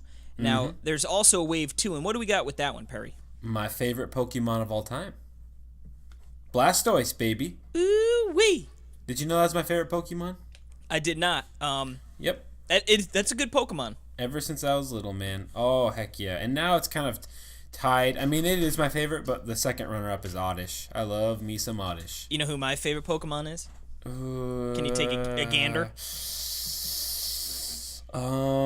Jinx. No. Close. Mr. Mime. Alakazam. Oh, Alakazam. You kind of look like Alakazam. What's that supposed to mean, Baba? Do I look like I carry spoons around with me? No, but you do have a pentagram on your forehead. Boo! Yeah, and the support Pokemon, Mew, which is another one of my favorites, and Celebi, which I can't remember exactly which one that is. That one, I think it's like a little green fairy that flies around. Okay, sure. Let's go with that. But that's coming out March 23rd with Avatar items and more included. Now, you might be thinking, Avatar items? You mean like the hit movie? Funny story, I just saw that movie for the first time like a month ago. Yeah? And I refused to see it. I don't know why. It just had like a bad taste in my mouth, but it wasn't as bad as I thought it was going to be. No, yeah, it's who's that director? James Cameron. Some Jimmy It's Cameron. It's just like Titanic, where it is well directed and stuff. Titanic's a great movie. Titanic's a great movie that is off. That has an awful screenplay and an awful script with great actors, but with an awful cheesy script. Anyway, it's kind of the same with Avatar. But anywho, this isn't that kind of an Avatar. I don't. It's yeah, just your little cool. avatar cool. on screen, and I think you could change like the nameplate and stuff. So Just some cute stuff to mess around with. Now, remember our whole talk with like Mario Kart DX. Wait, what's it called? What's the new Deluxe? Mm-hmm. Right, and now this is the Pokken tournament. This is a Wii U re-release with new DLC now. So I don't see an uproar yet on the internet going, "Hey, but now is it coming to Wii U?" They didn't say. That'd be interesting. I somewhat doubt it. Yeah. But you never know. Anyway, yeah, we'll hear more about that later. But next up, we have something that really sucks. That's not nice to say. Why? Oh, I see what you were saying. Gotcha. Kirby Star Allies. I was like, well, just because you don't like Kirby games that much doesn't mean it sucks. I walked right into that one. Yes, yes, you sure did. That's great. I really didn't think you would, but okay, yeah. This game looks about as Kirby as you could possibly get. I mean, it's beautiful. It's a really cool looking. I mean, it's probably the most nicely. It's going to be the HD best game, looking Kirby game that's out. Remember that Kirby game, Rainbow Curse? Yeah, that was cool. Man, I forgot about that game. That would be cool on Switch. Yeah. Well, we've got some new abilities that sprout up. The artist ability looks interesting. I like that one. The spider paints one, like a DDD, and it goes and attacks. Yep, the spider one looks really cool too. You get people up in a web. Yeah. But I guess what obviously is going to be the main draw of this game, Star Allies, it obviously sounds like an emphasis on some co-op play. So they're going to be friend abilities where you can sort of combine different abilities to make like mega abilities. So I think that's going to be really fun and interesting. It comes out March 16th. It's not too far from now. No, that's a couple months. That's a game. Are you going to get this game? Not at launch. Yeah, I don't think. I just don't think so. This be one I put in for review, like. Yeah. Maybe I'll review it, Otherwise, not really. But yeah. Anyway. And then they also, at the end of that, they said, "Hey, don't forget the 3DS Kirby game has a demo." Yeah, it's like, what's a 3DS? And then they're like, "Speaking of demos, we've got Dragon Quest Builders demo is live today. You can go download that right this second." I was trying to download it this morning. It didn't show up, and I bet you can download it now though. Yeah, I think I saw a tweet go out like an hour or so after the direct dropped, maybe a little longer, and it was like, "Hey, you can go download it now." So. Gotcha. Yep, but cool. I'm excited for Dragon Quest Builders. They didn't really announce anything else, did they? Did they announce a date for that? Nope. It was just literally boom, boom. Now now hold on before I move on. Don Koopman has a hands-on article on the site at Nintendo World Report. So if anyone is interested to check that out, obviously you can do the demo too. So boom. Well, I was going to say, I'm going to let you get this next bit of information, but I did want to state real quick before you did get into it was Jimmy was right. Yep, Jimmy meaning me, right? Yep, Jimmy was right. I believe that, this was on our last multiple podcasts. Or maybe, yeah, definitely. I said this was happening. I was like, oh, no, it's definitely happening. Definitely, and what I mean by that is definitively. And then you get rid of the tively and you just have definitive. Yeah, Hyrule Warriors Definitive Edition is coming to Switch, and this is awesome. All Wii U, all 3DS content, all the DLC, plus a couple of Breath of the Wild costumes for Zelda and Link, which is really cool. I love that idea. I wish there was more characters, but they might actually do DLC. I could see them doing paid DLC. You know what I mean? Down the road. Although I think that's the way to go. I guess the thing is when you put Definitive Edition on it, where like the deluxe, I could see, you know what I mean? It's like, oh, it's deluxe, I don't know. more DLC. Yeah. Definitive almost feels like this is everything, and that's like this is the version, So if they release some DLC, I mean, it wouldn't bother me, but I could, people out there could get their Jimmy's all bunched up. What are they going to do? Hyrule Warriors 2? Because it's like, I know that they're going to make more of these games. And honestly, yes. I mean... Yeah, okay. I think Hyrule Warriors 2 is what's going to happen. The story was, it's sort of nonsense, but it's fun and, and there's keeps basically a driving infinite force. Amount of gameplay. Yep. And you could essentially just come up with a brand new story that, all of a sudden maybe Linkle takes... I know she took... sort of a lead role in a little bit of it on the 3DS and DLC stuff, but maybe she has a more prominent role or whatever. I mean, honestly, they could go as crazy as, oh, Hyrule Warriors 2, it's from Ganon's perspective, you know what I mean? And it's through his story. Like, I know you end up playing as him and stuff too and unlocking him, but, like I said, they could literally do anything. I'm really excited about this game, and honestly, I played it on new 3DS, and it's just pretty ugly and didn't run really well, and it's on that small screen, but it's portable. But it's gonna be so much better on Switch. I mean, well, so you much better. Like I said, the big debate with Hyrule Warriors between Wii U and 3DS was the Wii U looks beautiful, but you're tethered to the home console, you know what I mean? And then the 3DS, you had the portability, but it didn't run as well and it didn't look as good. So now you have the best of both worlds. Well, but the biggest thing was the added thing you could do in the 3DS one. Yes, that's true too. The switching between characters. I assume they didn't mention that in this, but I assume that's coming. I think that's going to be. Right? I think that's going to be standard fare for any of these games moving forward. And I think that's going to be really cool for. Now you have Fire Emblem Warriors. Is that touchscreen when you're playing handheld? Like, can you do the touchscreen navigation? I don't think so, but okay. I don't know 100%. I played mostly docked, actually, ironically enough, but no, that's okay. Okay, but it has the 2-player. Cool, you can play with Joy-Cons, and so that's something really cool. Honestly, that's a pretty nice game to play on the go with a friend, because it's just it's not really precise, so you can kind of just have fun, just beating out things and doing content and stuff. But that comes out this spring, so yes, before you know it. Before E3, so that's cool. Now, since I took the last one, I guess you get to take the next one. You got your racket, Perry?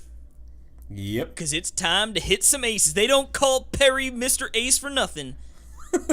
Mario Tennis Aces, here we go. Yeah, a little bit of a surprise. But I think the best part about this announcement is... yeah, the story mode. Yes, a return to form, baby. Hopefully.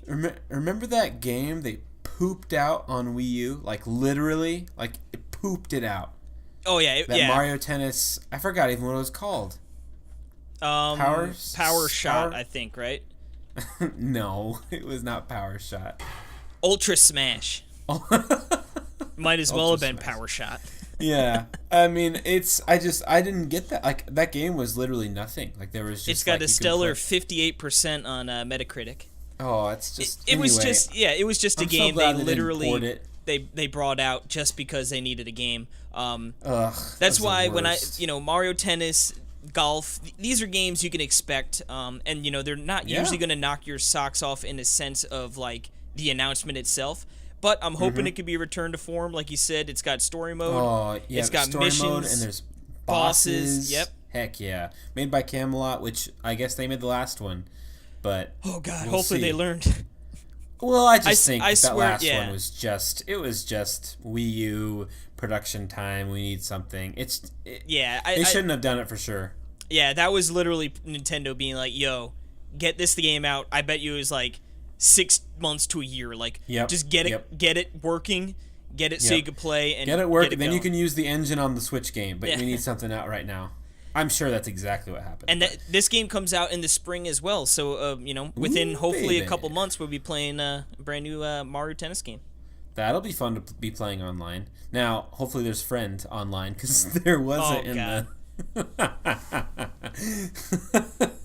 Anyway, this next one, this seems up your alley, Case. I mean, it does because it's a JRPG and it looks exactly like Xenoblade, and that's Ys 8, Lacrimosa of Dana. Is it Dana? Okay. I think it's Dana.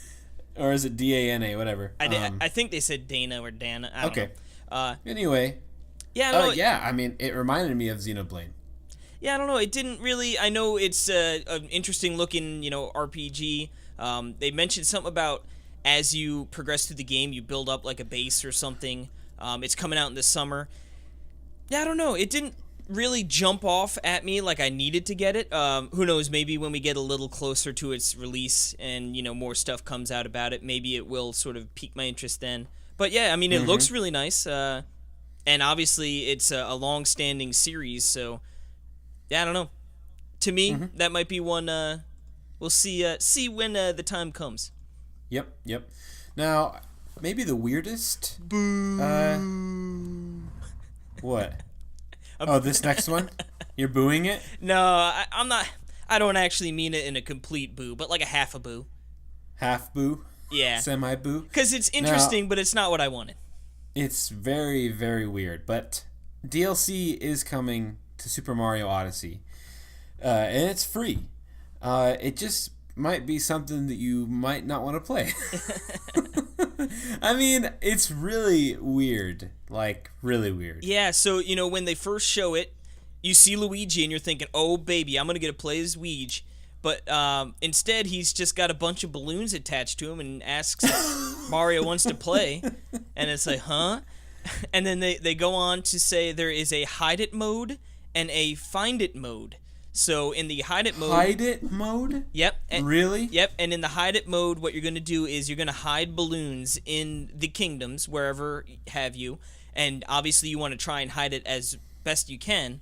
And find it mode is you go out and look for these balloons. Now, this is online, so if you hide a balloon, you and me, if I hid one, presumably you could go try and find it. And it seems interesting, like it's an interesting idea. You can move up and down. I guess there's like a ranking depending on how good you are. And they even mentioned that it's like mini speed running. So I guess, remember I think it might have been last week, maybe 2 weeks ago, we talked about how Mario Odyssey has like the most speed runs. So I wonder if that's maybe a little reactionary, maybe not. Yeah, but I don't know. At least I think mentioning speed runs in the Direct was probably like let's try and target a little bit of that crowd to see if they really get into this. I mean, if it's, if it's friend, it didn't seem like it was a friend thing, that you could send to your friends. I thought it was just like a random online thing.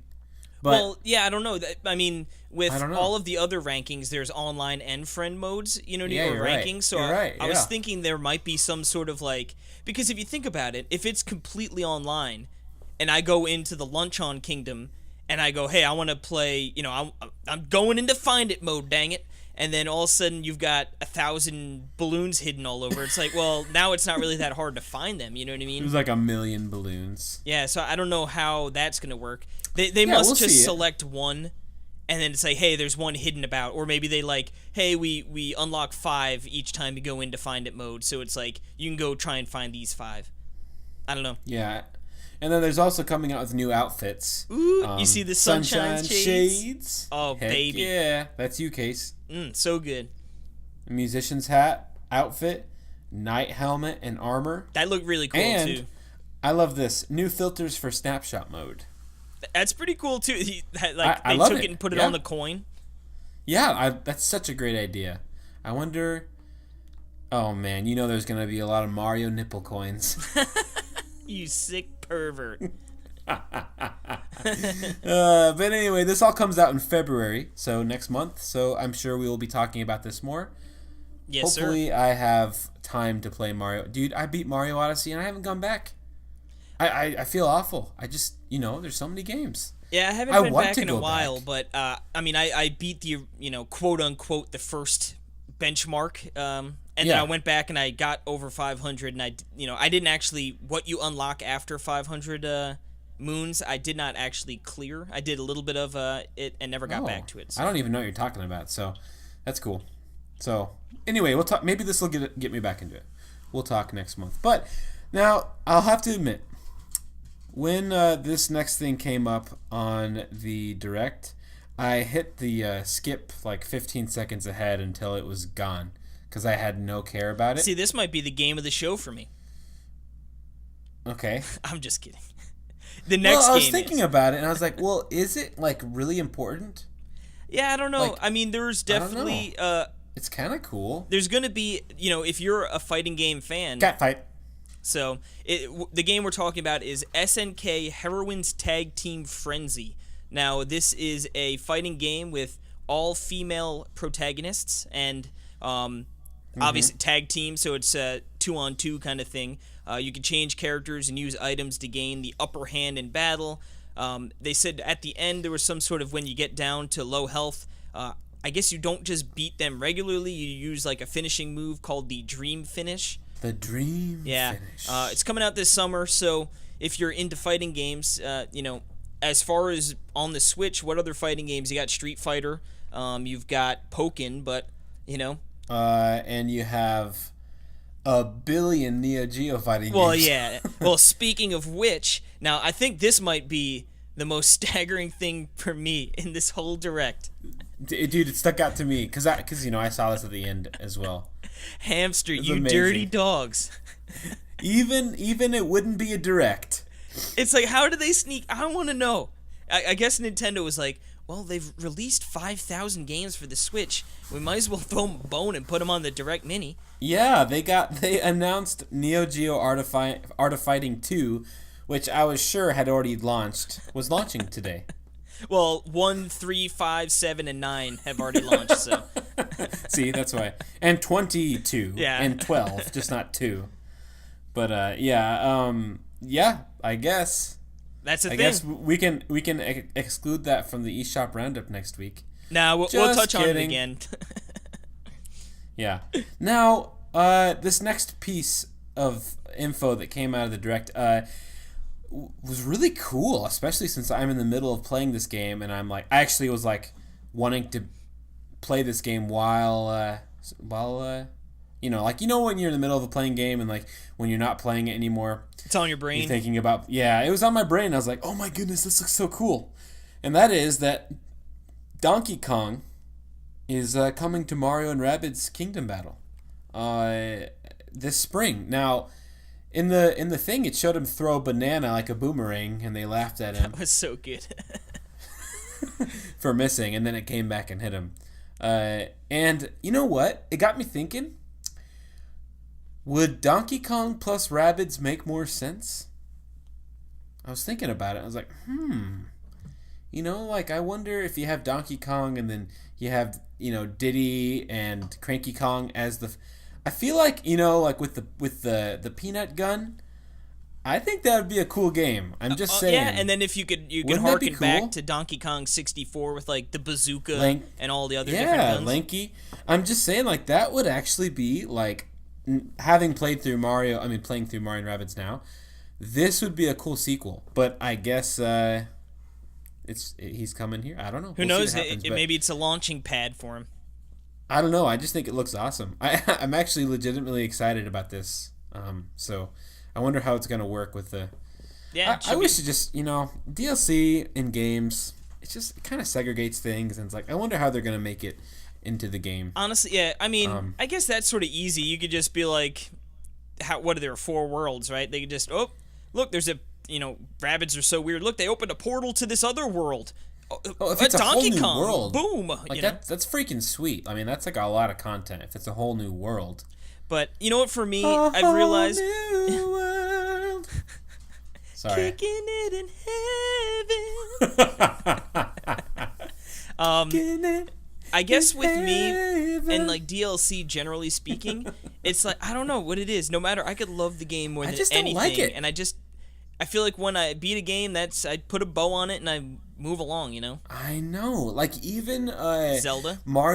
Zelda, yeah. I mean, seriously, even Zelda. But like, I'm just thinking back to like Mario Tennis or Mario Golf on the 3DS. What a that game. World Tour. And it had DLC. I think it had like 3 packs of DLC. Yeah, I think they had a season pass if I remember correctly. Yeah, something like that. And I remember thinking, okay, like, that sounds cool. I'm going to beat the game 100%. And then, I'll come back and then I'll play that whenever. And I played through and I beat that game 100%. I got every star coin, every moon coin. It was so much fun. I think it was almost like 60 hours. But it's like, I completed it and I was like, all right, now I can move on to DLC. Never did it. Never will. And it's just like, I don't know. I don't know what deal. I just wish that it's like, just make a new game. Make Donkey Kong plus Rabbids. That'd be awesome. Yeah. Move along, dang it. Yeah, I don't know what But Now we've next got up- sort of the rapid fire. At least they did during the direct. These I felt like came pretty quick in succession. Payday 2. Now we finally, we knew about this for as where long have as you we've been? known about the Switch, just about. Yeah. And we got word it's coming out February 27th. There's going to be a time-exclusive character for the Switch. Her name is Joy. I guess she's some sort of hacker that can sort of break into firewalls that will help you, get your loot from these banks and whatnot. Local and online play with CrimeNet. Oh, up to I get 3 why it's players. called Joy. Do you get why it's Joy? Because she's a Joy-Con. Yeah. Probably not, but maybe. No, it is. Look at her face. Payday 2 Joy. Let's see what she looks like. Yep. Oh my god. That is pretty funny. Get it? And they're a convict. Joy-Con. She's a con. That's funny. Okay. Bravo. Yep. Yeah, they went on. There's going to be touch controls if you're playing in handheld, I guess. That's cool. For some sort of hacking or something. They also mentioned that the HD rumble with every shot you'll feel it vibrate through, so that should be interesting. That's cool. Now, and it comes out when? February 27th. Pretty month and a half. Dude, I'm telling you, if this is a game we can play together, that sounds like fun. Yeah. No, I'd be down. Yeah. Get a heist crew together. Boom. Now, these next two, I'm going to let you take them. These are two really cool-looking nindies, if you want to call them that. One might not be. Yeah, yep. First one should sound familiar to Talk Nintendo listeners, and that is Thea, which is from Zoink, the new game coming from Zoink. It's this really absolutely gorgeous 3D platformer. Like, seriously, like, so cool looking. And it's coming out February 16th, which is really soon. So we will for sure have them back on the podcast to talk about it, because they're going to be really happy and excited to, because this game looks sweet. Published by EA, which is insane. I believe it's EA's first, I forgot exactly what they're calling the program or something, but it's like indie something. Yeah, it's like their know. first Nindy, or not, well, just indie in general. And they're publishing that, so that's pretty cool. Dude, I'm really, really pumped for that game. Like, seriously, both these games. Yeah. This next one, what is it? Celeste. Yeah. Now, this game, as you had mentioned, it had already been shown off a little bit that it was coming to the Switch. Somehow flew under my radar. This is an action platformer. Apparently, it is as tough as nails. They even included an assist mode, which essentially lets you just change the difficulty to however you'd like. You want to slow down the movement so you have a little bit more time to react. You want to be invincible. It sounds like anything you could ever imagine. Jimmy? Yeah, you want to be a gymbot. But it sounds like you could pretty much tailor it to however you'd like. And again, this is a game that looks really nice, and that one comes out even sooner, January 25th. Oh, baby. Yep. That's a good 2 weeks from today, so... Yeah, I'm I looking can't forward wait. to those games, man. They look awesome. And it's gorgeous pixel art and everything, so... Now... Bringing us here it is. Bringing us in the back nine. We're coming to the close here. We got some two heavy hitters, if you will. Yeah. This next one has your name all over it. Donkey Kong Wow. I almost put Truntry. Donkey Kong Country Tropical Freeze is coming to the Switch. Ooh-wee. Yeah. Now, this is great news, because if there's anyone out there, and there's probably plenty of people who have not played this game, it is absolutely fantastic. It is, I know a lot of people don't like Retro working on Donkey Kong because they want them to be working on, obviously, Metroid or something in that ilk, but Donkey Kong Country Tropical Freeze is a fantastic game.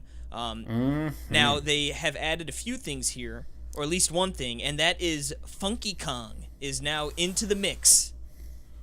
Now, heck yeah, that's really cool, but it's also a little disappointing if you'd already played the game. Yeah, I mean, I could see this for maybe a speedrun type thing. Might be kind of fun to just play through the game with Funky. But yeah, so he's like the easy mode thing. He has double jumps, infinite rolls, infinite underwater corkscrews. He can hoover. There's Shut up. No, he can hover. He doesn't get hurt on spikes. He's I pretty mean, much unstoppable. He's Kirby. Yeah. Kirby Country. They should have just put Kirby in there. Kirby Country. Yes. Kirby Kong. But Kirby Kong Country, and then the country is spelled with a K. Ooh, that probably wouldn't work out very well. Nope.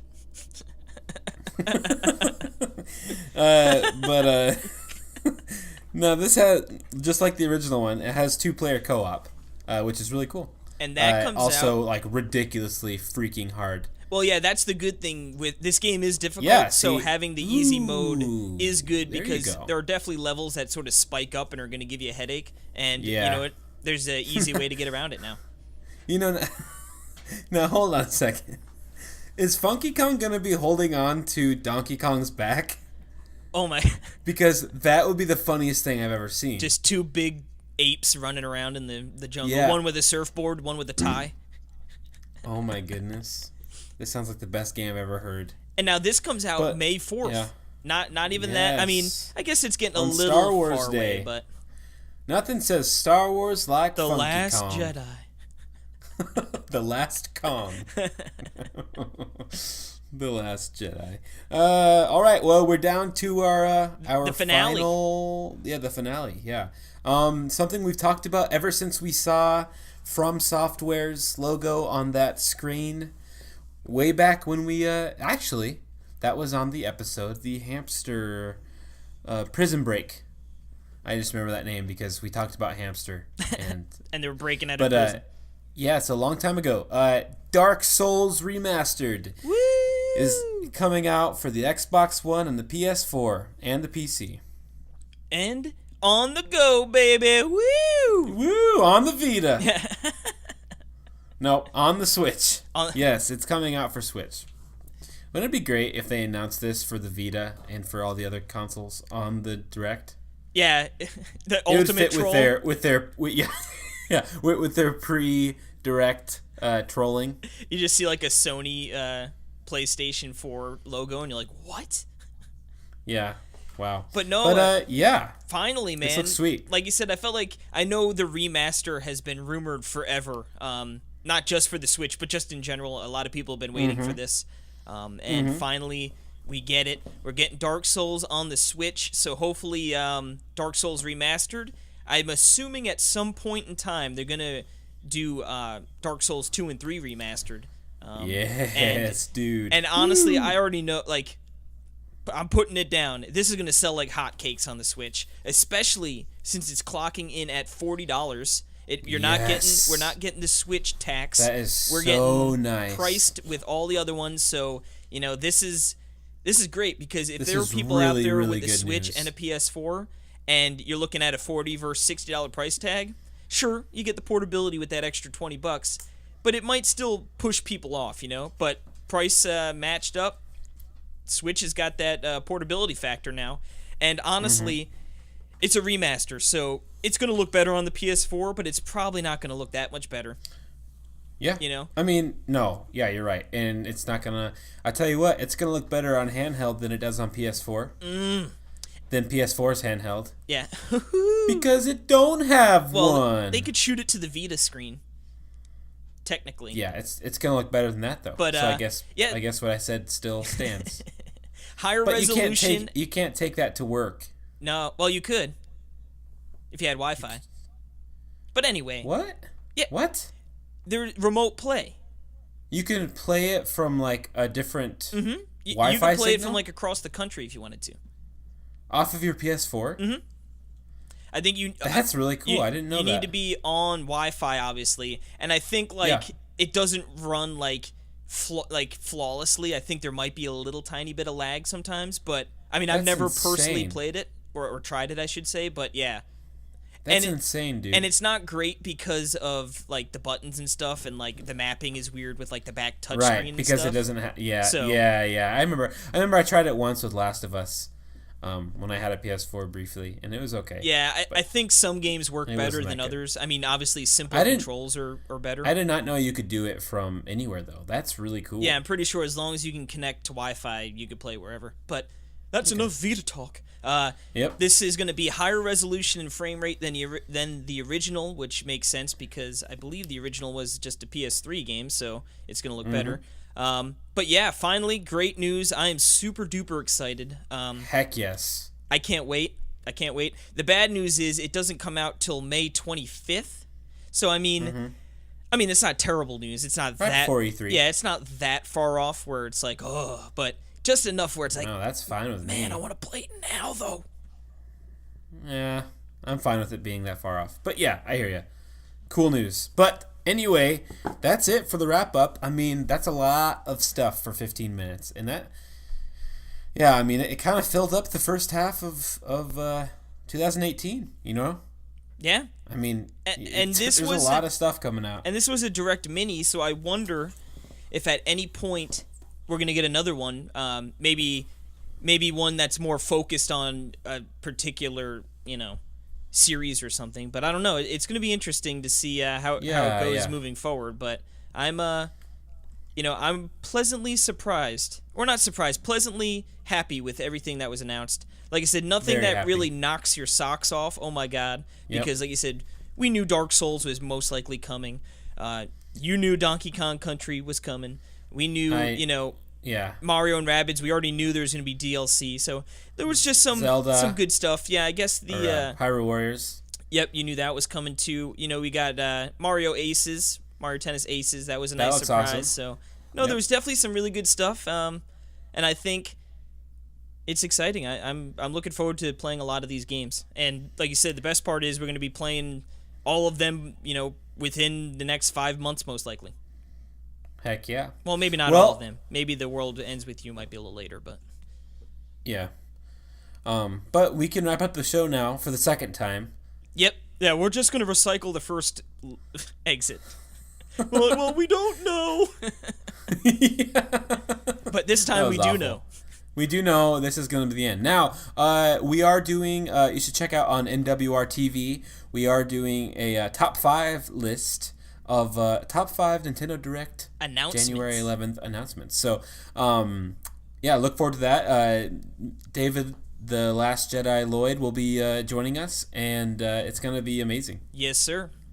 And I guess also just while we're plugging a little bit here, you can also check NWR TV, Nintendo World Report TV on YouTube. I do a little series every month called The Nindy Report, where we take a look at we take a look back at the month of, or the previous month releases of Nindies. I picked 3 of them that I think you guys need to know about and sort of give them a little highlight. So that's up there too, and we covered some good games.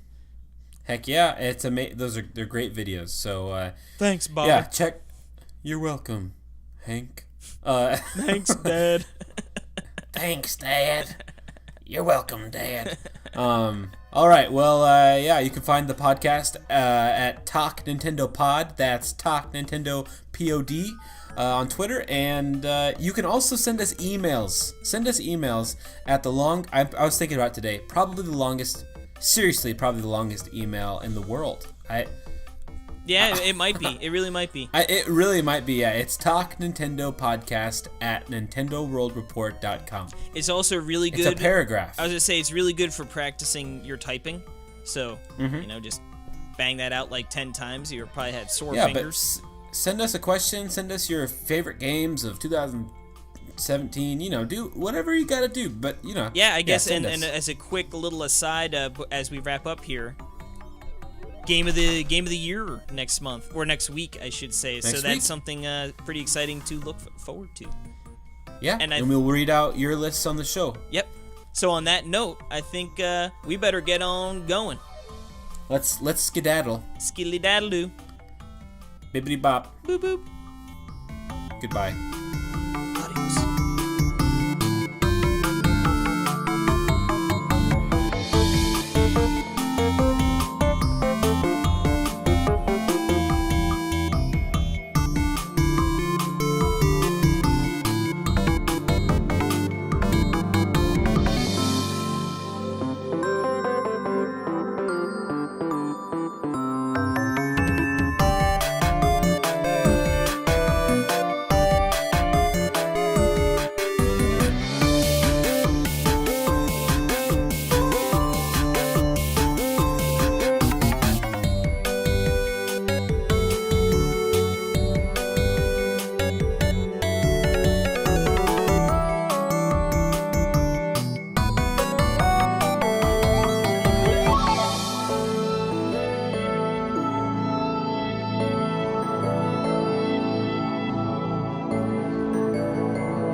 Yeah. This next one has your name all over it. Donkey Kong Trump. Wow. Kicking it in heaven. Yeah, we'll hear more about that later. But next up, we have something that really sucks. That's not nice to say. Why? Oh, I see what you were saying. Catfight.